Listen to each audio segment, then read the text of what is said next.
তোমাদের বন্ধু সুদীপা। আজ আবৃত্তি হলো জীবনের হিসাব, কবি সুকুমার রায়ের লেখা। বিদ্যে বোঝাই বাবু মশাই, চড়ি শখের বটে। মাঝিরে কন, বলতে পারিস সূর্যি কেন ওঠে? চাঁদটা কেন বাড়ে কমে? জোয়ার কেন আসে? বৃদ্ধ মাঝি অবাক হয়ে ফেলিয়ে হাসে। বাবু বলেন, সারা জনম মরলি রে তুই খাটি। জ্ঞান বিনা তোর জীবনটা যে চারি আনাই মাটি। খানিক বাদে কহেন বাবু, বল তো দেখি ভেবে, নদীর ধারা কেমনে আসে পাহাড় হতে নেবে? বল তো কেন লবণ পোড়া সাগর ভরা পানি? মাঝি সে কয়, আরে মশাই, অত কি আর জানি?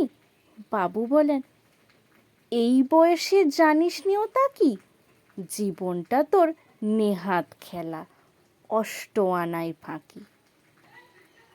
আবার ভেবে কহেন বাবু, বলতে ওরে বুড়ো, কেন এমন নীল দেখা যায় আকাশের ওই চূড়ো?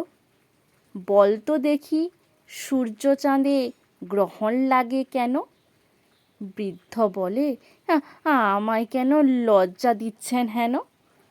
বাবু বলেন, বলবো কি আর, বলবো তোরই তা কি? দেখছি এখন জীবনটা তোর 12 আনাই বৃথা। খানিক বাদে ঝড় উঠেছে, ঢেউ উঠেছে ফুলে। বাবু দেখেন নৌকোখানি ডুবলো বুঝি দুলে। মাঝিরে কোন, এ কি আপদ, ওরে ভাই মাঝি, ডুবলো নাকি নৌকো এবার, মরবো নাকি আজি? মাঝি সুধায়, সাঁতার জানো? মাথা নাড়েন বাবু। মূর্খ মাঝি বলে, মশাই এখন কেন কাবু?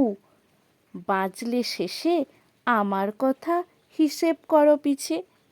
তোমায় দেখি জীবনখানা 16 আনাই মিছে।